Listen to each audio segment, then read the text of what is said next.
બોલ.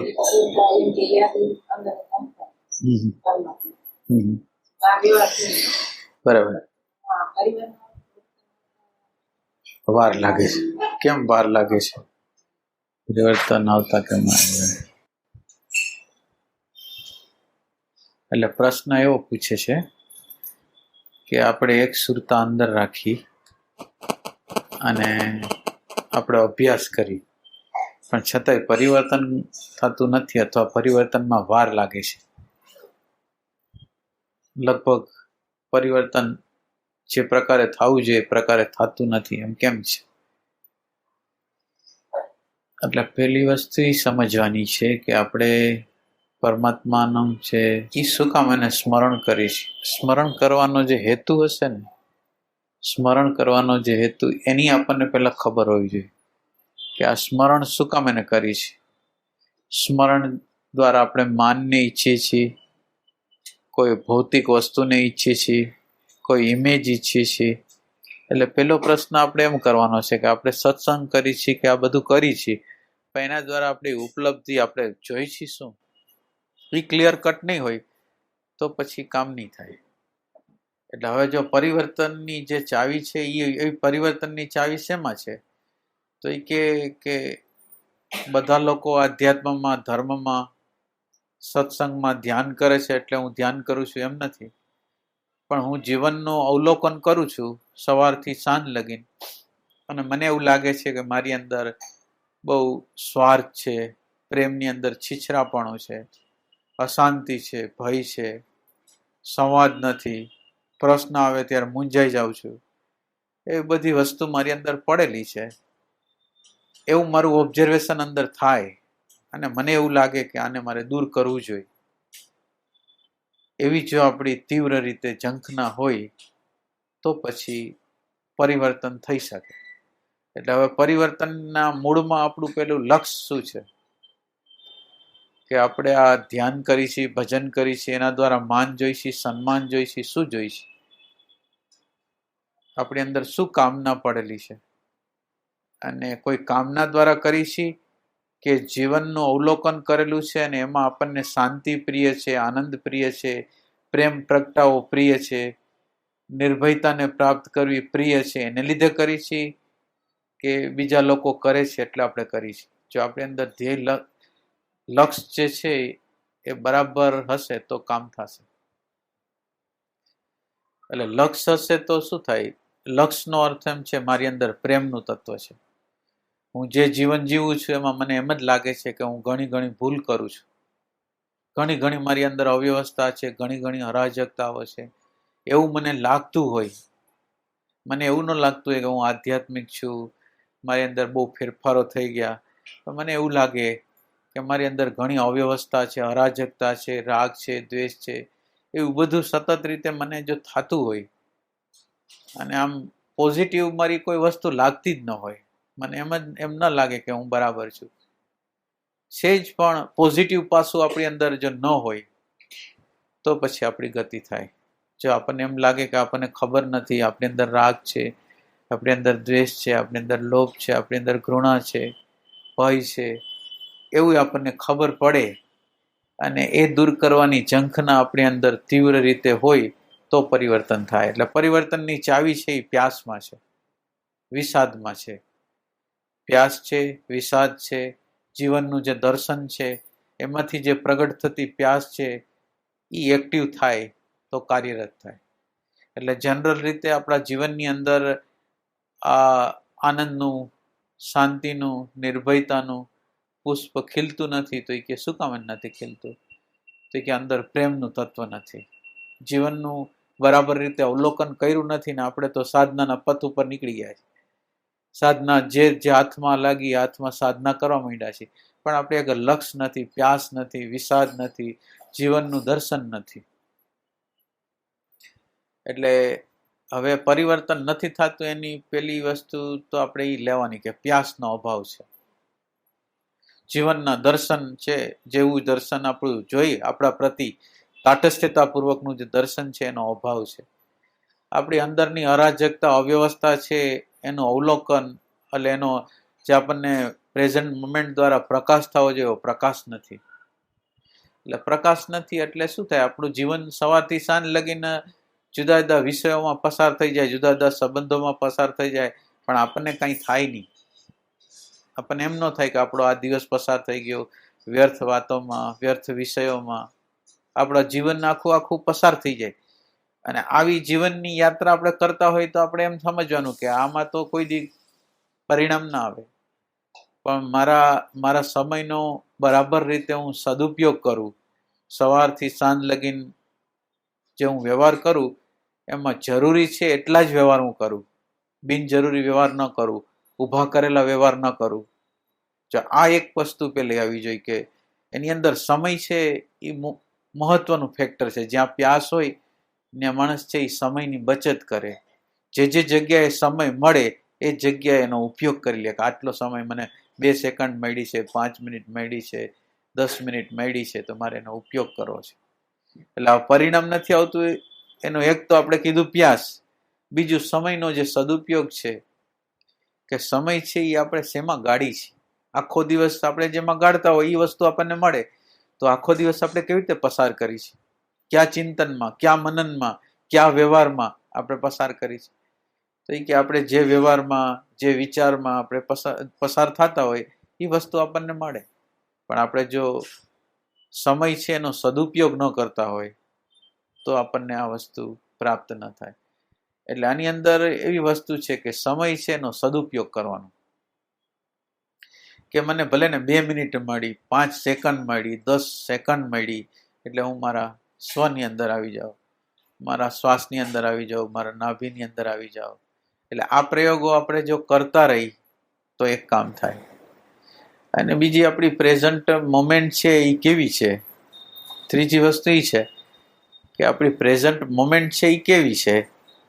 એ મારું ઓબ્ઝર્વેશન કરે છે કે સામેવાળાનું ઓબ્ઝર્વેશન કરે? એટલે હવે એ પલની અંદર આ ઓબ્ઝર્વેશન કરનાર હોય એને પોતાનું ઓછું દેખાય, બીજાનું વધારે દેખાય. એટલે ત્રીજી ફોલ્ટ જે આપણી છે ને એની અંદર ઓબ્ઝર્વેશન તો વધ્યું હોય આપણું, પણ આપણું ઓબ્ઝર્વેશન બીજા પ્રતિ વધ્યું હોય, પણ આપણા પ્રતિ ન વધ્યું હોય. એટલે આપણા પ્રતિ આપણે પોઝિટિવ હોય અને બીજા લોકોની ફોલ્ટ જોયા રાખીએ. એટલે બીજાની ફોલ્ટ જોયા રાખીએ એટલે આપણું અંતઃકરણ બગડતું જાય. જે વસ્તુ તમારે પ્રકૃતિની અંદર જોતી હોય એ વસ્તુ તમે લીધા રાખો તો એના અણુ પરમાણુ વધતા જાય. એટલે હવે આપણે ઓબ્ઝર્વેશન દ્વારા આપણે બીજાની ભૂલ, બીજાની ફોલ્ટ જો આપણે કાઢતા રહેતા હોય અને આપણને આપણી ફોલ્ટ દેખાતી ન હોય એટલી બધી, અને બહાર જ દેખાતું હોય, બહાર જ ભૂલો દેખાતી હોય, તો પછી આપણો પંથ છે એ કપાય નહીં. એટલે ત્રીજું ફેક્ટર છે કે દોષ જોવા હોય, હું બહાર દર્શન કરું છું, પણ બહાર દર્શન એવી રીતે કરું છું કે જુદા જુદા પ્રકારના ટીવીઓ હોય છે, સોનીના હોય છે, અને બીજી જુદી જુદી કંપનીઓ હોય છે કે જુદા જુદી કંપનીઓના ટીવી હોય છે. હવે જુદા જુદા પ્રકારના ટીવી હોય છે, એની અંદર ટીવીનું ખાલી નામ, કંપનીનું નામ જુદું, કોઈક બહારના જે વસ્તુ હોય એ કંઈક જુદા આકારની હોય, પણ એની અંદરની જે મિકેનિઝમ હોય એક જ. ગમે એ ટીવી હોય, આવડું હોય, ગમે તે લાખનું હોય, 2 લાખનું હોય, 5 લાખનું હોય, 5000નું હોય, તો એનું અંદરનું જે મિકેનિઝમ હોય એ ખરખું હોય, અંદરનો કરંટ છે એ ખરખો હોય. ફક્ત બહારનો જે દેખાવ હોય એટલો ફરક, થોડોક નાનો મોટો દેખાવ કરીને એ ફેરફારો કરે. જેમ આ ટીવીની અંદર બહારના દેખાવ ઇરિલિવન્ટ છે એટલે અસંગત છે, પણ એની અંદરનું મિકેનિઝમ બધાની અંદર સેમ છે. એમ આપણે જેનું ઓબ્ઝર્વેશન કરીએ છીએ એ બધા યંત્ર છે, જુદા જુદા પ્રકારના મોડેલ છે, જુદા જુદા પ્રકારની આકૃતિઓ છે, જુદા જુદા પ્રકારના ચહેરાઓ છે, જુદા જુદા પ્રકારના એના સંસ્કારો છે, પણ એ બધાની અંદર મિકેનિઝમ જે છે એ આખી કેસેટ બધા માનવની અંદર એક જ છે. જે ઉત્ક્રાંતિની આખી કેસેટ છે, 1 કોષી, 2 કોષી, 3 કોષી. એટલે આપણે સમજવાનું શું છે કે આ સામે છે એ યંત્ર છે, અને યંત્રની અંદર પ્રગટ થાય છે એ પ્રકૃતિ છે. તો હવે આપણે એને પ્રકૃતિ રૂપે જોશું કે અંદર જે વ્યક્તિની અંદર પ્રગટ થતું હોય, પણ એ છે એ પ્રકૃતિ છે, વ્યક્તિ નથી. વ્યક્તિ કોઈ છે જ નહીં, બધી વસ્તુ છે એ પ્રકૃતિ છે. તો હવે એ પ્રકૃતિ હોય તો હવે પ્રકૃતિમાં મારે ઘણું સમજવાનું છે. એ પ્રકૃતિમાં જે ભૂલ થાય છે ને એ આ પ્રકૃતિમાં ભૂલ થાય છે. હવે મારી ભૂલ જે હું અંદર જોઈ ન શકતો હોય તો બહારના લોકોની ભૂલ ક્યાં થાય છે એના દ્વારા મને ખ્યાલ આવે કે ભૂલ હું આ કરતો જઈશ. આજે મને દેખાય છે એનો અર્થ એમ છે કે એ વસ્તુ મારામાં પણ પડેલી. આખા વિશ્વના જે માનવ છે એનું મન છે એક જ છે. લંડનમાં રહીએ, આફ્રિકામાં રહીએ, પાકિસ્તાનમાં રહીએ, ઇઝરાયલમાં રહીએ, ઇજિપ્તમાં રહીએ, ગમે ત્યાં રહીએ, પણ બધાની અંદર મોટાઈની ભાવના છે, માનની ભાવના છે, પોતાનું માને એવી ભાવના છે, પોતાને એટેન્શન મળે એવી ભાવના છે, રાગ છે, દ્વેષ છે, લોભ છે, માન્યતાને વળગેલા છે. ગમે ત્યાં તમે જાઓ બધાની અંદર એ સરખું જ છે. તો હવે સરખું છે તો હવે પછી આ માનવોની આકૃતિને જોતા નથી. એમાં જે પ્રકૃતિ પ્રગટ થાય છે ને એ પ્રકૃતિ મારી અંદર છે ને મારે એને દૂર કરવી છે એવો આપણી અંદર ભાવ હશે. અને આપણે આમ આપણો એરો આમ નહીં રહીએ કે આ વ્યક્તિનો વાંધો છે એમ જો નહીં રહીએ તો પછી આપણું આંતર પરિવર્તન છે એ થવાની શક્યતા થશે. એટલે હવે આંતર પરિવર્તનમાં ચોથો પોઈન્ટ એવો છે કે જુદા જુદા પ્રસંગો જીવનની અંદર બનશે. હવે જુદા જુદા જીવન છે તો બધા વ્યક્તિઓને જુદા જુદા, કોઈને સાસુ, કોઈને વહુ, કોઈને ભાઈ, કોઈને બેન, કોઈને પતિ, કોઈને પત્ની, કોઈને બાળકો, કોઈને સાસુ, કોઈને સસરા, કોઈને પાડોશી, કોઈને ઓફિસર, એ કોઈને કોઈ રીતે મળેલા હોય અને એવા પ્રસંગો આવતા હોય કે જેમાં વિપરીતતા પ્રગટ થતી હોય, વિપરીત વર્તનો, વિપરીત વ્યવહારો પ્રગટ થતા હોય. તો આ વિપરીત વર્તન અને વ્યવહારો જે પ્રગટ થાય છે, હવે આ ક્ષણે હવે સાવધાની એ છે કે હવે આપણો આ પ્રેમ જો આપણે હૃદયનો જો પ્રેમ હશે તો આ જે વિપરીતતા પ્રગટ થઈ એના દ્વારા મારી અંદર જે રિએક્શન પેદા થાય છે એ રિએક્શનની સાથે હું વહી નહીં જાઉં, પણ રિએક્શનને હું જોઈશ, જાણીશ, એનાથી દૂર રહીશ, એનાથી ડિસ્ટન્સ રાખીશ. જો આ આપણે કામ કરતા હશું તો પછી હવે મોટા ભાગના સાધકો જે ફેલ જાય છે એ અહીંયા ફેલ જાય છે. આપણે સત્સંગ પૂરો થાય, ધ્યાન પૂરું થાય એટલે પછી પોતાનું રૂટીન જીવન, જે પ્રકારનું રૂટીન જીવન આપણે જીવતા હોય એ રૂટીન જીવનમાં ખોવાઈ જાય. પછી એને પોતાની દ્રષ્ટિ યાદ ન આવે, પોતાનું જ્ઞાન યાદ ન આવે, પોતાનું ધ્યાન યાદ ન આવે. તો આપણું જે ગતિ નથી થતી એમાંનું એ ફેક્ટર એ છે કે વ્યવહારની અંદર આ જ્ઞાનની દ્રષ્ટિ, ધ્યાનની દ્રષ્ટિ, પરમાત્માની દ્રષ્ટિ યાદ રહેતી નથી. હવે જો આપણે કામ કરતા કરતા આપણી વહુએ આપણું અપમાન કર્યું અથવા એવો વ્યવહાર કર્યો કે આપણને ગમ્યો નહીં તો આપણને નેગેટિવિટી આવે છે. તો આ નેગેટિવિટી હારે આપણે ભળશું નહીં. લગભગ લોકો આ જગ્યાએ કામ કરતા નથી. આ જે વ્યવહારની જગ્યા છે ત્યાં કામ કરતા નથી. એટલે વ્યવહારની જગ્યાએ કામ કરતા નથી એટલે એ જે જગ્યાએ આવવું જોઈએ એ જગ્યાએ આવી શકતા નથી.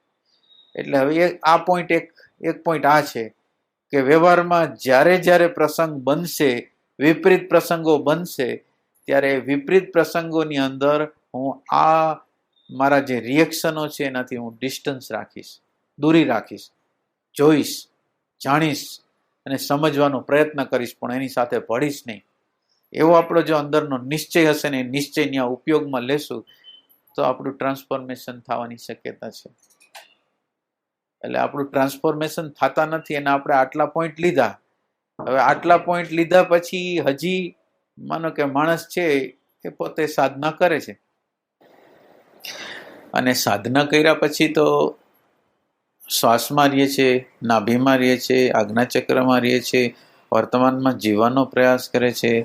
એટલે આ જે પ્રયાસ કરે છે એની અંદર થોડા પ્રકારની શાંતિ, થોડા પ્રકારનો આનંદ, થોડા પ્રકારની બીજા કરતાં વિશેષ સમજ આપણી અંદર પ્રગટ થાય. એટલે એ પ્રગટ જે થાય છે એ અહંકારના ખાતામાં જમા થાય છે કે હું બીજા સાધક કરતાં મારી ગતિ સારી છે. એટલે હવે અટકી જવાના જે ચાન્સ છે એની આપણે જોવાનું છે કે અહીંયા આપણે જ્યારે ખરેખરો પરમાત્મા પ્રત્યેનો પ્રેમ હશે, પ્યાસ હશે તો નિરંતર આપણને એવું લાગે કે આપણે કાંઈ નથી, આપણે ભૂલમાં છીએ, આપણે અવ્યવસ્થામાં છીએ, મારી અંદર વ્યવસ્થાનું તંત્ર જ નથી. એવું આપણને લાગ્યા રાખે તો આપણને એમ સમજવાનું કે આપણી સાધના બરાબર છે. પણ હવે મને થોડી શાંતિ મળી, થોડો આનંદ મળ્યો તો એનો અર્થ એમ નથી કે આપણે આપણી ડેસ્ટિનેશન જ્યાં ધ્યેય છે ત્યાં પહોંચી ગયા. તો એ કે શાંતિ છે એનો ઉપભોગ ન કરાય, શાંતિ છે એની મજા ન લેવાય, આનંદ છે એની મજા ન લેવાય, સમજણ છે એની મજા ન લેવાય. પણ હવે એનાથી આગળ રસ્તો છે, આગળ જવાનું છે. તો આગળ જવાનું છે તો જો અહીંયા સંતોષ હું માની લઈશ તો હું આગળ જે પરમાનંદની જે સ્થિતિ છે, જે નિર્વાણની સ્થિતિ છે, જે દ્રષ્ટાની સ્થિતિ છે એ મને મળશે નહીં. કારણ કે દ્રષ્ટાનો અર્થ એવો છે કે હું સેપરેટ છું. હવે આનંદ આવે તો પણ આનંદથી પણ સેપરેટ, શાંતિ મળતી હોય તો શાંતિ અંતઃકરણની, મારી શાંતિ નથી, અંતઃકરણની શાંતિ છે, અંતઃકરણનો આનંદ છે. એ રીતે જો આપણી અંદર બરાબર વ્યવસ્થિત રીતે અંદરની સમજ હોય તો આપણે આ જગ્યાએ અટવાશું નહીં. આ જગ્યા છે ત્યાં અટવાશું નહીં. તો હવે આ જગ્યાએ આપણે નથી અટવાતા, એનો એક આ શાંતિમાં અને આનંદમાં આપણે અટવાણા નહીં. હવે શાંતિમાં અને આનંદમાં ન અટવાણા તો પછી આપણી જે ગતિ છે એ આગળ જવાની. પણ આગળ જાતા જાતા જાતા જાતા માનો કે મને બધું દેખાય છે, મારી અંદર દ્રષ્ટા પ્રગટ થાય છે. દ્રષ્ટા દ્વારા હું બધી વસ્તુને જોઉં છું, જાણું છું, સમજું છું. અને સમજ્યા પછી આ દ્રષ્ટા છે એને કરવાનું, જે ખરેખરો જો દ્રષ્ટા હોય તો એ દ્રષ્ટાની અંદર પ્રકાશ છે. અને એ પ્રકાશ છે એની અંદર પ્રકાશ ખાલી એટલું જ બતાવે છે, કરેક્ટ, ખોટું, સાચું. ખાલી પ્રકાશ એમ કહે છે આ સાચું નથી અને આ સાચું છે. હવે આ પ્રકાશ જે કહે છે એ પ્રમાણે આપણે ફોલો ન કરી. એ પ્રકાશ એમ કીધું, આમાં આ પ્રકાશ એમ કીધું કે આ અહંકાર છે, આની હારે વહાય નહીં. આ માન્યતા છે, આ માન્યતા હારે ચોટાય નહીં. એ આપણને બતાવી દીધું કે આ તું અત્યારે માન્યતા હારે ચોટેલો છો. પણ એ માન્યતાને એ પ્રકાશ કર્યો, પણ એ પ્રકાશની જો આપણે અવગણના કરી, પરમાત્માની જો અવગણના કરી તો આપણે એ તત્વને પામી ન શકીએ. એટલે જે પ્રકાશ આપણને કહે છે કે આ ન કરાય, એને આપણે જો એ પ્રકાશને આપણે માન્યતા આપી, એ પ્રકાશમાં આપણે શ્રદ્ધા ધરાવી તો એ શ્રદ્ધા છે આપણને આગળ લઈ જશે. મારા કરતા, મારી બુદ્ધિ કરતા આ જે દ્રષ્ટાની જે શક્તિ છે, દ્રષ્ટાનો જે પ્રકાશ છે એ મોટો પ્રકાશ છે. તમારે એ પ્રકાશને માનવો જોઈએ. તો એ શ્રદ્ધાનું તત્વ છે. તો આ વસ્તુ છે એ આપણી અંદર જો દાખલ થશે તો આપણી ગતિ થશે. હવે આ ગતિની અંદર સતત નિરંતર ગતિ તો આપણે તો કરતા રહેશું કે કોઈ જગ્યાએ આપણે સંતોષ પામતા નથી. સંતોષ કઈ જગ્યાએ પામતા નથી. આપણે અસંતોષની ભૂમિકામાં જીવન જીવતા જાય છે. બહુ આનંદ મળી જાય, કોઈ નિર્વિકલ્પ સ્થિતિ થઈ જાય, કંઈક ઝલક મળી જાય, પણ કોઈ વસ્તુથી પ્રભાવિત થતા નથી. અને કોઈ વસ્તુથી પ્રભાવિત થતા નથી અને આપણો અસંતોષ છે એ જારી રહી છે કે હજી આપણી યાત્રા અધૂરી છે. આ ભલે ને જે હોય તે ઝલક હોય તોય ભલે, આત્મ સાક્ષાત્કાર હોય, દ્રષ્ટાની સ્થિતિ હોય તો પણ ભલે, મારે હાલવાનું છે. મને આત્મબોધ થઈ જાય તોય ભલે. આત્મ સાક્ષાત્કારની ભ્રમણા, મને કે કેટલાક લોકો ભ્રમણા કરે છે. કંઈક ઝલક મળે એટલે એને એમ થાય કે મને આત્મ સાક્ષાત્કાર થઈ ગયો. અને આત્મ સાક્ષાત્કાર થઈ જાય તો પણ શું, એના પછી તો મોટું મોટું કામ છે કે એના પછી તો પ્રકૃતિ એવી બધી અંદરથી પ્રગટ થવાની છે કે એ પ્રકૃતિની સામે આપણી જે શક્તિ, આપણી જે તાકાત છે એ ઓછી પડવાની છે. એટલે આપણે સતત રીતે જો આંતરપ્રકાશ, સાચામાં સાચો આપણે અંદર આંતરપ્રકાશ હશે તો કોઈ વસ્તુનું આપણને અભિમાન નહીં થાય. એનાથી ઉલટું આપણી જે ભૂલ છે એ નિરંતર દેખાતી જશે, વધતી જશે, મોટી લાગે. માઇક્રોસ્કોપથી મોટી લાગે ચીજ, એવી રીતે આપણી અંદરની ભૂલો છે એ મોટી લાગશે. એટલે આવી રીતે જો આપણે આપણા જીવનની ગતિમાં આપણે રહેશું તો આપણા જીવનની અંદર આંતર પરિવર્તન થશે. એટલે આંતર પરિવર્તન માટે બહુ જબરજસ્ત રીતે પ્રેમની જરૂરિયાત છે, એટલે પ્યાસની જરૂરિયાત છે. અને આ પ્યાસ છે એ સમયનું અનુસંધાન કરાવશે. સમયમાં આપણને નિરંતર એ સમયની અંદર જે આત્માનો સમય છે, જે આત્માની જે દ્રષ્ટિ છે, એમાં આપણું જીવન જીવાડવા માટેની દ્રષ્ટિ નિરંતર પ્રગટ કર્યા રાખશે. એટલે પ્યાસ છે એટલે આ જગ્યાએ સમયનો જે છે એ સદુપયોગ છે. સમયનો સદુપયોગ હોય, બરાબર સમયનો સદુપયોગ હોય ને અંદરનો રિયલ પ્રકાશ હોય તો કોઈ જગ્યાએ અટકાવવાનું નથી. મને શાંતિ મળે, મને આનંદ મળે તો ત્યાં મારે અટકાવવાનું નથી. બીજું, બહારની પ્રકૃતિમાં કોઈ વ્યક્તિઓની ભૂલો હોય તો એ ભૂલો છે એ મારી ભૂલ છે એ રીતે આપણે લેવાનું છે. અને વ્યવહારની અંદર, વ્યવહારમાં જ્યારે જીવતા હોય છે ત્યારે આપણે આ જે આપણું જે ધ્યાન કર્યું છે, આપણને જે દ્રષ્ટિ મળી છે એને ભૂલી ન જાય. અને વ્યવહાર વખતે આપણે અહંકારને પક્ષમાં નહીં રહી, પણ આપણે આત્માના પક્ષમાં રહેશું. એ દ્રષ્ટિનો ઉપયોગ કરશું કે આ મને અત્યારે આ કોઈ વ્યવહાર કર્યો છે ખરાબ, એના દ્વારા મને રિએક્શન આવે છે, તો હું રિએક્શનની વખતે સાવધાન રહું છું. આ રીતે આપણે ચાલુ રાખશું. અને અસંતોષની ભૂમિકા અંદર, જ્યારે આપણી અંદર રાઈટ પ્રકાશ હોય છે ત્યારે અંદર અસંતોષ હોય છે. તમે જે જગ્યાએ પહોંચાવો તો ભલે પહોંચાવો, પણ હજી જ્યાં જવાનું છે તો બાકી જ છે. જે જગ્યા છે કે જે જગ્યાએ ગયા પછી પાછું ફરવાનું નથી, એ જગ્યા બાકી છે. નિર્બીજની જગ્યા બાકી છે. એટલે કોઈ જગ્યાએ પડાવ નાખ્યા વગર સતત રીતે આપણી અંદરની અરાજકતા, અવ્યવસ્થા અને મને ખબર નથી એવી સ્થિતિમાં આપણે જીવશું તો આપણું આંતર પરિવર્તન છે એ થવાની શક્યતા છે. એટલે આંતર પરિવર્તન માટે ખૂબ સજાગ રહેવાનું. પછી આપણા દ્વારા નવા કર્મ ઊભા કરવાનું નથી. નવા કર્મ આપણા જે આવી મળે એ કર્મમાં રહેવાનું છે. આપણા દ્વારા નવા સંબંધો, નવી વસ્તુઓનું નિર્માણ કરવાનું નથી. આટલો આનો પોઈન્ટ છે કે આપણી અંદર આંતર પરિવર્તન કેમ નથી આવતું. તો આંતર પરિવર્તન નથી આવતું એનું આટલા કારણો છે. હવે આપણે આપણા અંદરના અરીસામાં જોઈ લેવાનું કે આ આંતર પરિવર્તનમાં આપણે ક્યાં ફોલ્ટ આવે છે. આંતર પરિવર્તન ધ્યાસની ખામી છે, જીવનનું યથાર્થ દર્શન નથી. કારણ કે જીવનનું યથાર્થ દર્શન જેને થાય એને જીવનના દર્શનની અંદર તાપ લાગે. તો આપણને સંબંધો ગમે છે કે સંબંધોની અંદર તાપ લાગે? જો સંબંધોની અંદર તાપ લાગતો હશે ને, અને પોતાના અહંકારનો, પોતાની માન્યતાનો, પોતાની ધારણાઓનો, પોતાના સિદ્ધાંતનો એને ભાર લાગતો હશે, તો એ લોકો ક્રાંતિ કરી શકશે.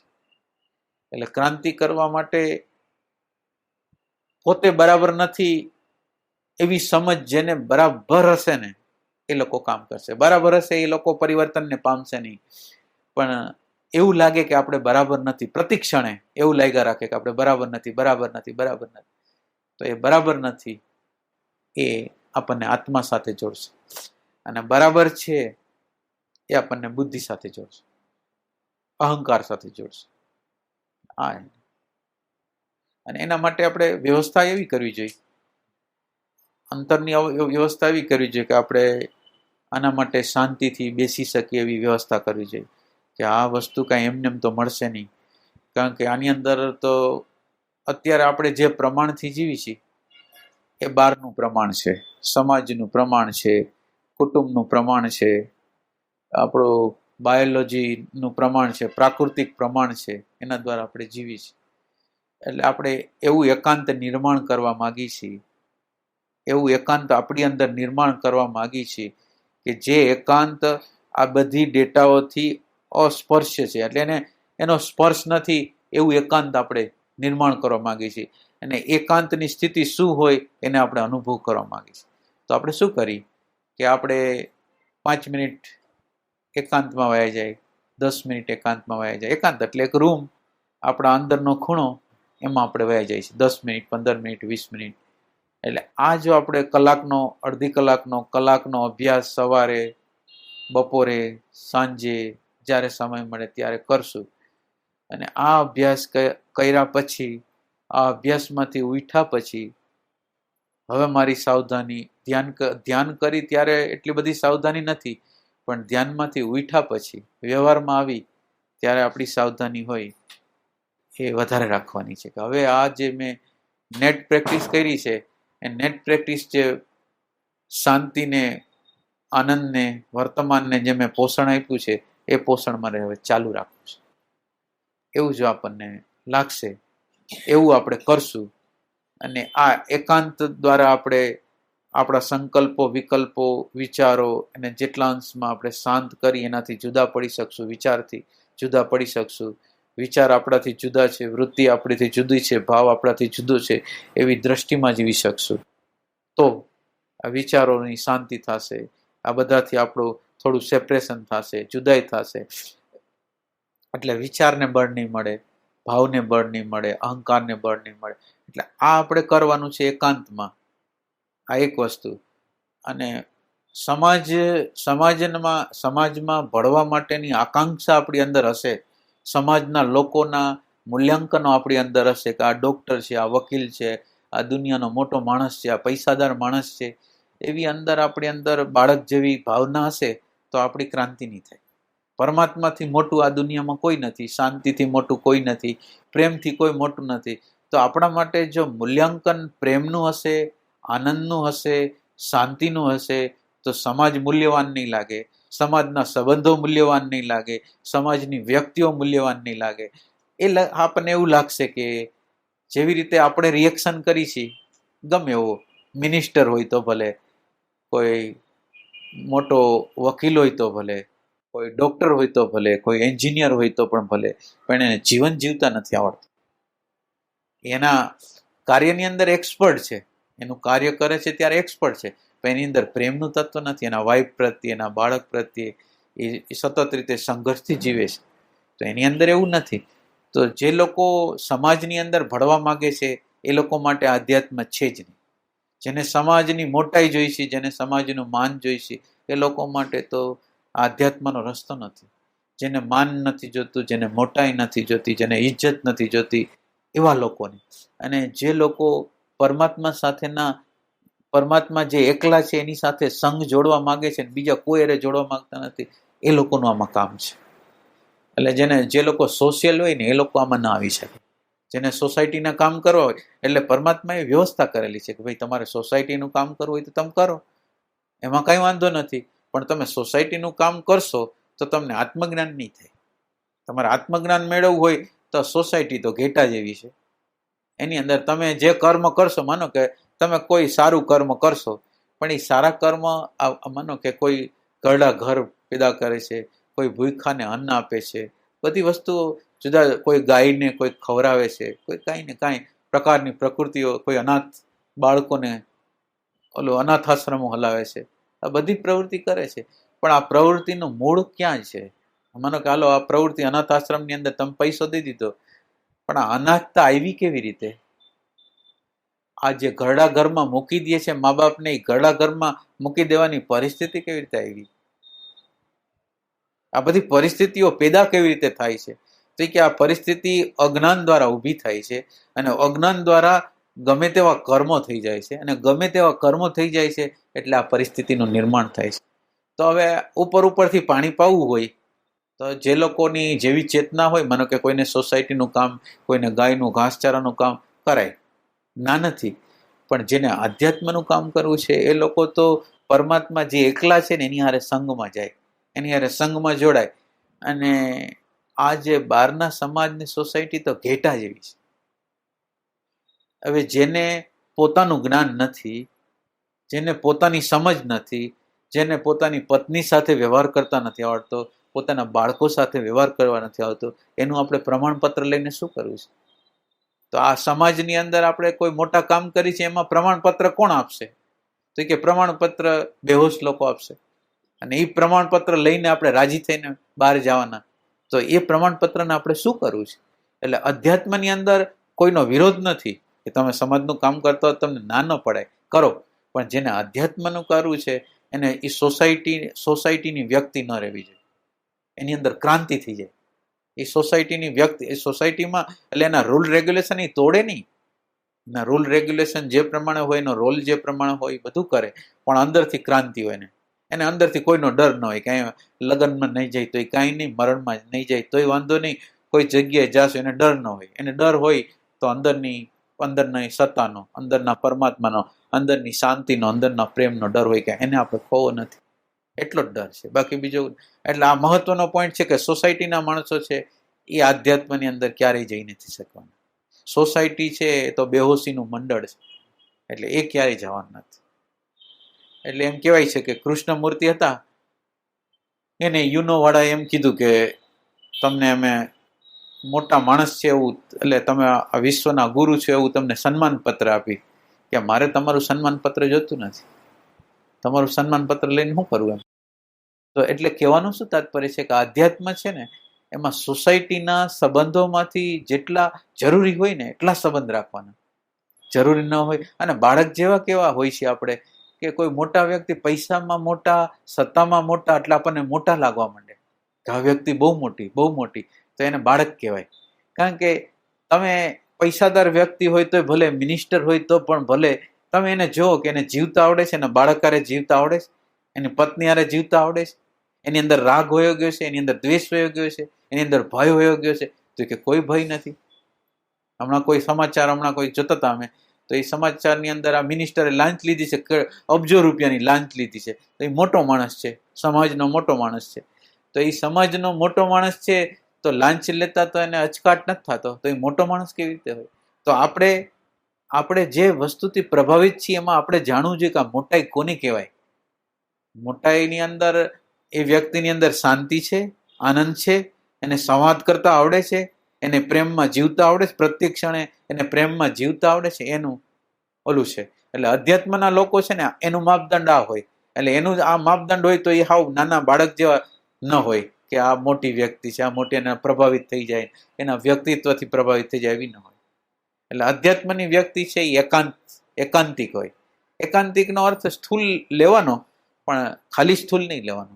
એ એકાંત આપણે સ્થૂલ એકાંત એટલા માટે નક્કી કર્યું છે કે આ ભીડમાં જીવશું તો ભીડ જ પ્રમાણ રહેશે. આપણું પ્રમાણ છે અત્યારે કોણ છે? તો કે સોસાયટીએ જે વેલ્યુએશન આપ્યું છે એ આપણું પ્રમાણ છે. તો આપણું એ પ્રમાણથી નથી જીવવું, પણ જે આપણું કોન્શિયસનેસનું તત્વ છે એમાં આપણે જીવશું, અને એની જે દ્રષ્ટિ છે, એનું જે જ્ઞાન છે, એની જે પ્રજ્ઞા છે, એ આપણા માટે પ્રમાણ થવું જોઈએ. એટલે અત્યારે બહારની ડેટાજી પ્રમાણ છે. એટલે એકાંત એટલા માટે છે કે આપણું આખું પ્રમાણ છે ને એ આપણું મૌલિક પ્રમાણ. મૌલિકનો અર્થ શું થાય? મૂળ સાથે જોડાયેલું. આ મૌલિક શબ્દ જે આવ્યો છે, ક્યાંથી આવ્યો છે? મૂળ સાથે જોડાયેલું. એ મૌલિક એટલે એ તમારી અંદરનું સ્વતંત્ર કર્મ છે.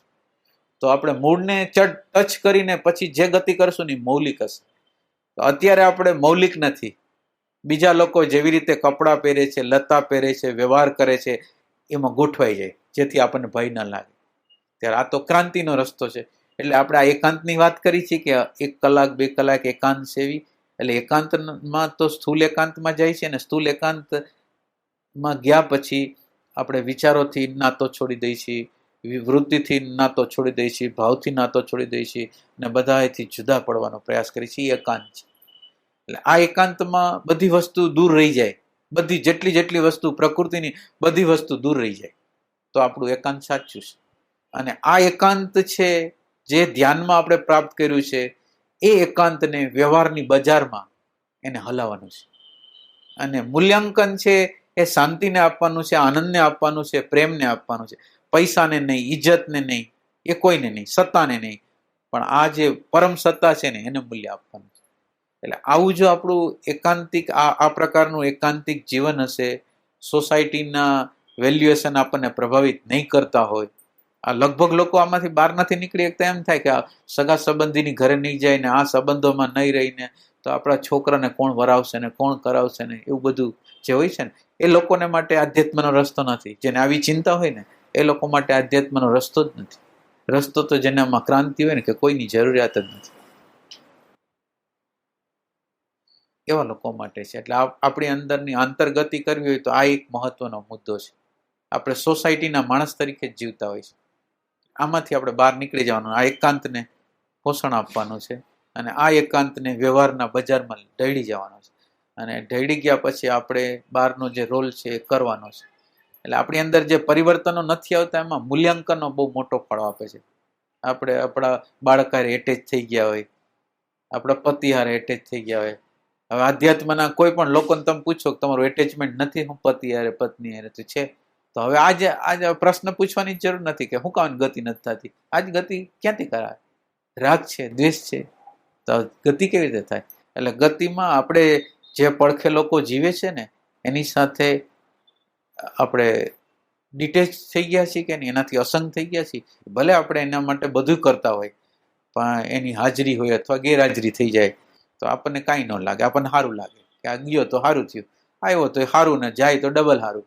એ પ્રકારની અંદરની જો સ્થિતિ હોય અને કોઈ વસ્તુથી આધીન ન હોય કે આ વસ્તુ આવે તો મજા આવે, આ વસ્તુ આવે તો મજા આવે, એટલે આ એના માપદંડો છે કે તો આપણે આંતરક્રાંતિ તો કરી શકીએ. હવે આપણું લંગર છે એ જ્યાં ને ત્યાં રાખ્યું છે અને આપણે એમ કહીએ કે પરિવર્તન થઈ જાય, તો પરિવર્તન કઈ રીતે થાય? રાગ જાતો નથી, દ્વેષ જાતો નથી, અહંકાર જાતો નથી, તો શું કરવું? તો એ કે અહંકાર જ્યાં આવે છે ત્યાં એના ઉપર કામ કરવાનું છે. એ કામ આપણે જો કરશું તો આપણી અંદર આંતર પરિવર્તન છે એ ચોક્કસ રીતે આવશે.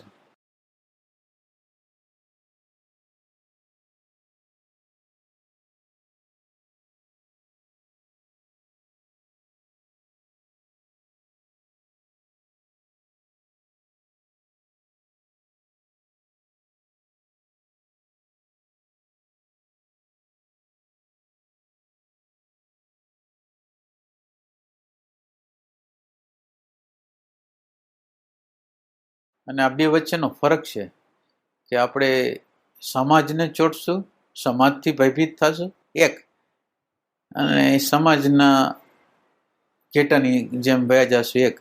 અને આપણે પરમાત્માની સાથે શાંતિ સાથે, આનંદ સાથે, પ્રેમ સાથે અનુસંધાન કરશું તો બેની ક્વોલિટીમાં બહુ મોટો ફેર છે. ક્વોલિટી છે એની અંદર જબરજસ્ત ફેર છે. ઓમાં ડરતા ડરતા છેલ્લા જીવનના છેલ્લા શ્વાસ લગીને ડર રહેશે. અને બીજું, આપણે જ્યાં ત્યાં ક્યાંય અવ્યવસ્થાઓ થશે, ભયના પ્રસંગો બનશે, અને જે લોકો માટે આપણે ઇન્વેસ્ટમેન્ટ કર્યું છે એ લોકો જ આપણને દગો દેશે. જેને આપણે આપણા કહેતા હશું એ જ આપણને દગો આપશે. અને આની અંદર આધ્યાત્મની અંદર તમે આની અરે જોડાણા છો એટલે તમારા માટે બધાય તમારા છે. કોઈ આ ઘરનું છે ને આ પાર્કું છે ને આવા બધી કોઈ દિવાલો નહીં હોય. જે વ્યક્તિ આપણી સામે મળે, જે જીવાત્મા આપણી સામે મળે એ બધા આપણા જ છે. હવે આપણા છે એટલે હવે આપણા હોય એટલે આપણે એને પ્રેમ કરવાના, આપણે મર્યાદિત નથી રહેવાના. અને બીજું, આપણે જો એને પ્રેમ કરશું તો પરમાત્મા છે એ પ્રેમ, જેની અંદર પ્રેમ પ્રગટ થાય છે એની જવાબદારી એની થઈ જાય કે આ પ્રેમ છે. હવે પ્રેમ છે એની જવાબદારી થઈ જાય એટલે શું થાય? જે પ્રેમમાં જીવે છે, જે શાંતિમાં જીવે છે, જે આનંદમાં જીવે છે, જે દ્રષ્ટામાં જીવે છે, હવે એ જીવવાનું શરૂ કરે એટલે બાકીની જવાબદારીઓ પરમાત્મા લઈ લે. એટલે આ અંદરથી નિર્ભય, આને કંઈ વિચાર કરવાનો નથી, આને કોઈથી ડરવાનું નથી, અને એને બધી જગ્યાએથી મદદ મળી રહે. અને વ્યવહારના લોકોને ઘરના લોકો જ દગો આપે, અને ઓને બહારના કોઈ પણ લોકો ગમે અહીંયા આ દુનિયાના આ ખૂણે બેઠો હોય અને માનો કે એને ઉત્તર ધ્રુવ કે દક્ષિણ ધ્રુવ કે યુકેમાં મોકલી દે તો ન્યાયની વ્યવસ્થા થઈ જાય. ન્યાય વ્યવસ્થા કરવાવાળો એ પરમાત્મા ન્યા હાજર છે. કોઈનો પતિ, કોઈનો પત્ની ન્યા હાજર નથી, પણ પરમાત્મા ન્યા હાજર છે. તો પરમાત્મા બધી જગ્યાએ મદદ કરશે. એટલે વ્યવહારના લોકો જ્યાં ઇન્વેસ્ટમેન્ટ કરે છે, જ્યાં રોકાણ કરે છે, જ્યાં સમગ્ર ઉર્જા આપે છે, ત્યાંથી લોકો નિરાશ થાય છે. અને આ જ્યારે બધાને પ્રેમ આપે છે તો બધી જગ્યાએથી એને પ્રેમ પ્રાપ્ત થાય છે. અને જવાબદારી બધી કુદરતની, એટલે કુદરત એની આખી બધી જવાબદારીઓ પોતે સંભાળી લે. એટલે નિર્ભય થઈ જાય, શાંતિવાળો થઈ જાય, પ્રેમવાળો થઈ જાય. એટલે ઓલાએ જેને પ્રેમ આપ્યો છે ત્યાંથી પ્રેમ નહીં મળે, અને આને બધી જગ્યાએથી પ્રેમ મળશે. અને કોઈ જવાબદારી વગર, અંદર કોઈ સાયકોલોજીકલ ટેન્શન નહીં કે મારા 5 લાખ કે 10 લાખ મેં ઇન્વેસ્ટમેન્ટ કર્યા, ગયા તો ભલે ગયા, આવ્યા તો ભલે આવ્યા.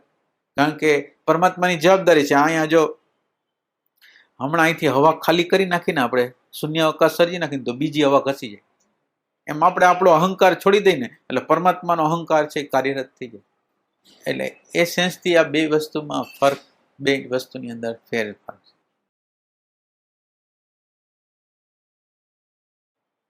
આપણી આગળ કેપેસિટી છે પ્રેમની એટલી બધી કે આપણી આગળ કેપેસિટી છે, તમે ગમે ને આપી શકો. તો આપણે દરિદ્ર હુકાને થાય દેવામાં? આપણી અંદર પ્રેમ તો પડેલો જ છે. હવે હું આવી દિવાલ હું કાંઈ ઊભી કરું કે આ મારા ઘરનો છે ને બહારનો છે? પ્રેમ તો મારી અંદર પડેલો જ છે. તો હવે મને આપવામાં શું વાંધો છે? એટલે માણસની કંજુસાઈ જોવો કે એની અંદર પડેલું જ છે, પ્રેમનું તત્વ પડેલું જ છે. છતાં આ મારા ઘરનો છે, આ મારા ફેમિલીનો છે, આ મારો ભાઈ છે, આ મારો બેન છે, આ મારા ભાઈ બેન નથી. તો એવી દિવાલ કરવાની જરૂરિયાત ક્યાં ઊભી થઈ ગઈ? અને પ્રકૃતિની અંદર ક્યાં જુદાઈ છે? આ એક જ આકાશમાં જીવી છીએ, એક જ વાયુમાં જીવી છીએ, એક જ તેજમાં જીવી છીએ, એક જ જલમાં જીવી છીએ, એક જ પૃથ્વીમાં જીવી છીએ. ત્રણેય ગુણ એક સરખામાં જ જીવી છીએ. તો આપણી જુદાઈ ક્યાં છે? એક જ સૂર્યમાંથી, એક જ ચંદ્રમાંથી આપણે છૂટા પડેલા નથી ને આપણે આ બનેલા છીએ, માનવ રૂપે બનેલા છીએ. તો બધા આપણે એક જ છીએ. અને બધાના વિચારો વિચારો તમે મન જો તો સરખા છે. શરીરો પંચમહાભૂતના છે, ખાલી આકૃતિઓના ડિફરન્સ છે, બીજું શું છે?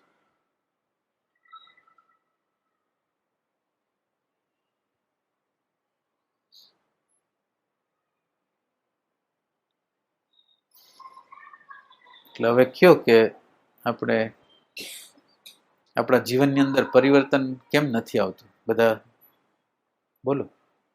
આપણા જીવનની અંદર આપણે સાધના કરી છીએ, ધ્યાન કરી છીએ, ભજન કરી છીએ, પણ પરિવર્તન નથી આવતું એમ કે છે. બેનનો પ્રશ્ન હતો, તો કેમ નથી આવતું?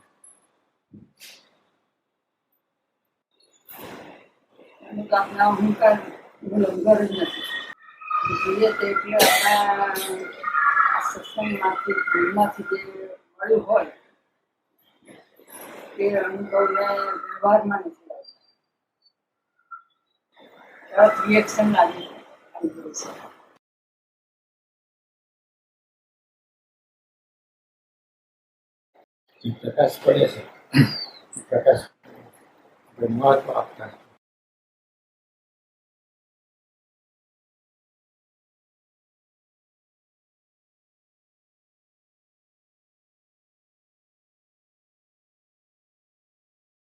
બનીને બેસી છે. પરિવર્તનના મુદ્દામાં 3 વસ્તુ આવે કે આ પરિવર્તન આપણું નથી થતું એનું એક કારણ એવું છે કે પ્રકૃતિ છે ને, જે તે પરિસ્થિતિ, જે તે વાતાવરણ, જે તે ઘટનાઓ, સંયોગો, વિયોગો જે આપણને કરાવે છે ને, એ પ્રકૃતિ છે, એની ઇન્ટેલિજન્સ છે, એ પ્રજ્ઞા છે. હવે આ પ્રજ્ઞા છે ને, એનો હું વિરોધ કરું છું. મને અમુક પ્રકારની પત્ની મળ્યા છે, બાળકો મળ્યા છે, સંબંધી મળ્યા છે, પરિસ્થિતિ આવી મળે છે, અમુક પ્રકારની રોગ આવી જાય છે, આર્થિક નુકસાન થઈ જાય છે, કોઈ ખરાબ વ્યવહાર કરી લે છે, મારા માનેલા હોય એ વિપરીત થઈને ઊભા રહી જાય. આ બધા વ્યવહારો કરે ત્યારે આપણને ફરિયાદ થાય, અને આમ કેમ કર્યું? હવે જે કર્યું એ પરમાત્માએ કર્યું, પરમાત્માની ઇન્ટેલિજન્સે કર્યું, અને હું મારી મનની સાયકોલોજીકલ માન્યતા દ્વારા એમ કહું છું આ ન હોવું જોઈએ, આ ન થવું જોઈએ. એટલે હું છે ને બાળક જેવો રહું છું. એટલે પેલી વસ્તુ એ છે, મારે મારા સાયકોલોજીમાંથી, મારી માન્યતામાંથી, મારી ધારણામાંથી બહાર નીકળી અને કુદરતની એક વિરાટ આયોજન છે, વિરાટ એની ઇન્ટેલિજન્સ છે, વિરાટ એની પ્રજ્ઞા છે, એમાં એક નાનકડી હરખી વસ્તુ પણ ખોટી રીતે નથી હોતી.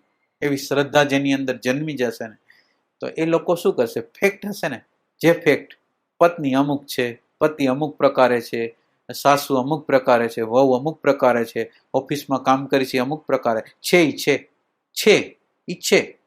હવે છે ઈ છે એમ આપણે જો સ્વીકાર કરી કે એ જે છે એ છે, મને જે એની ઉપર જે રિએક્શન આવે છે એના ઉપર કામ કરું. હવે જો એના ઉપર હું કામ કરું તો શું થાય? પરમાત્માની જે ઓલી ઇન્ટેલિજન્સ છે ને મારી અંદર દાખલ થાય. હું એને એક્સેપ્ટ કરું કે જે પરિસ્થિતિ છે, જે વાતાવરણ છે એને સ્વીકાર કરું તો શું થાય? પરમાત્માની ઇન્ટેલિજન્સ મારામાં દાખલ થાય. મારું વ્યક્તિગત મન છે, વ્યક્તિગત અહંકાર છે, એનું વિસર્જન થાય. એટલે આ એની ચાવી છે કે જ્યારે જ્યારે પ્રસંગો આવી મળે જીવનની અંદર, ત્યારે કોઈ દોષારોપ પણ કર્યા વગર એ પરમાત્માની ઇન્ટેલિજન્સનો સ્વીકાર કરવો, એ એનો પોઈન્ટ છે. અને આ પરમાત્માની ઇન્ટેલિજન્સનો જેટલો માણસ સ્વીકાર કરશે, એટલે એનો અર્થ એવો થયો, મારી બુદ્ધિ કરતા, મારા અહંકાર કરતા એક મોટી સત્તા છે, અને આ મોટી સત્તા છે એ કાર્યરત છે, અને એનો મારે વિરોધ ન કરવો જોઈએ. આ વિરોધની ભાવના જેટલા અંશમાં સમી જશે, એટલા અંશમાં આપણી અંદર આખું આમૂલ પરિવર્તન આવવાનું છે.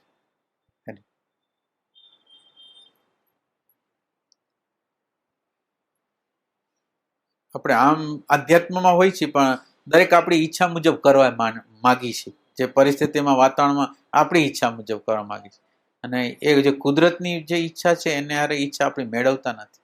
અને આ જબરજસ્ત આપણે કલ્પના ન કરી શકીએ એવી એની બુદ્ધિ છે. આપણે આ કલ્પનામાં, આપણે બુદ્ધિ તો કલ્પના ન કરીએ કે કેટલી નિહારિકા હોય છે, કેટલા બ્રહ્માંડો હોય છે, એની કલ્પના ન કરી શકે એવી એટલા બ્રહ્માંડો છે, એટલા બ્રહ્માંડો વ્યવસ્થિત રીતે રહે છે. તો ઈ આ આપણા નાના જીવનને શું અવ્યવસ્થિત હલાવશે? એવો જ્યાં સ્વીકાર થાય ને, એ પરિવર્તન નીચે આવી છે. એટલે સાયકોલોજી જે આપણી જે સાયકોલોજી છે ને, એ આપણને પરિવર્તન થવા નથી દેતી. મર્યાદિત જ્ઞાન છે, અને મર્યાદિત જ્ઞાન છે એ સાચું છે એમ માનીને જે જીવનનો વ્યવહાર કરી છે, એ આપણને પરિવર્તન થવા દેતું નથી. કે મારા કરતા અમાપ બુદ્ધિ છે, એને ખબર પડે છે. એવું જ્યારે આપણને લાગશે, એનો સ્વીકાર થશે યથાર્થ રીતે, આમ ફરજિયાત નહીં કે આપણે હવે પરિસ્થિતિ છે એટલે સ્વીકાર કરવો પડે, એવી રીતે નહીં, આનંદથી, ખુશીથી અને આપણી દ્રષ્ટિથી, આપણી જે જ્ઞાનની દ્રષ્ટિ છે, જે પ્રેમની દ્રષ્ટિ છે, એના દ્વારા આપણે જો એનો ઉપયોગ કરશું તો એ થશે.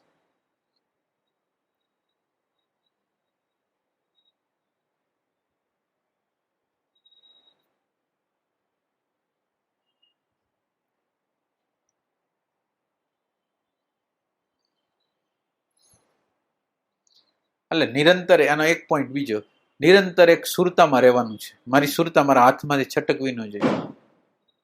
ઓફિસમાં જાઓ ત્યારે ઓફિસ રૂપે થઈ જાઓ, ઘરમાં આવું ત્યારે ઘર રૂપે, વિચાર હોય ત્યારે વિચાર રૂપે, એમ નહીં. આ એની ચાવી કે તમારે સતત રીતે તમારું એટેન્શન તમારા હાથમાં રાખવાનું છે. તમારે જ્યાં રોકવું હોય ત્યાં, પ્રેઝન્ટ મોમેન્ટમાં રોકવું હોય તો ભલે, અવેરનેસમાં રોકવું હોય તો ભલે, નાભીમાં રોકવું હોય તો ભલે, શ્વાસમાં રોકવું હોય તો ભલે, પણ તમે નિરંતર એક જગ્યાએ તમારું આસન હોય ને એક જગ્યાએ હોવું છે. આ એની ચાવી.